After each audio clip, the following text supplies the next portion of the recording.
სადღაც რო წამოვიზდებით ხოლმე, ყველაფერი ადვილია გადააბრალო მშობლებს, გადააბრალო ახლობლებს და ასე შემდეგ, მაგრამ მოდი რა ცოტა შორიდან დავიწყებ მაშინ და ამ ნაწილებს განვიხილავ რა. ჩვენ ვიზდებით ტრავმებით. ამის garaშე ბავშვის აღზრდა. ვიბადებით კიდეც. ვიბადებით, ვიზრდებით. მშობელი რაც მე ვერ წარმოვიდგენია როგორ იდეალური უნდა იყოს მშობელი რომ ტრავმა არ მოგაყენოს და თუ სადღაც თეორიულად დაუშვებ რომ არანაირი ტრავმა არ მოგაყენეს, რამდენად საერთოდ საერთოდ ცხოვრებისთვის. ეს კიდე ცალკე თემაა, ხო?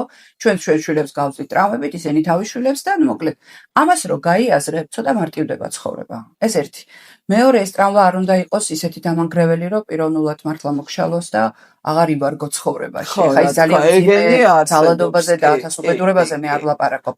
არა, ჩვეულებრივი სტანდარტულად ყოფილი ტრავმები ხო ვერ აიცილებ თავიდან. და თავის დროზე როცა დავიწყე ცოტა ფიქრი ღრმად ამ თემაზე, რას მივხვდი, იცით რომ ჩვენ ყოველ მოცემულ მომენტში ადამიანები ყველანი ასე ვართ. ვიღებთ ჩვენთვის პოზიტიურ გადაწყვეტილებას. ანუ რა არჩევანიც გვაქცევის, ვირჩევთ იმას, რაც იმ წუთას გონია რომ ყველაზე კარგია. მაგალითად დღეს მე შემეწო თქვენთან მოვსულიყავი, არ მოვსულიყავი და მეძინა. სადმე წავსულიყავი და ასე შემოხვედია წინასახალწოდ. რატო? იმიტომ რომ თქვენთან მოსვლა ჩემთვის ყველა შესაძლო არჩევანში ყველაზე კარგი გონია. აი ეს მშობელიც როცა უზრდის იმ კონკრეტულ მომენტში როგორც იქცევა, გონია რომ საუკეთესოა მისი სულა და საუკეთესოა მისი დამოკიდებულება.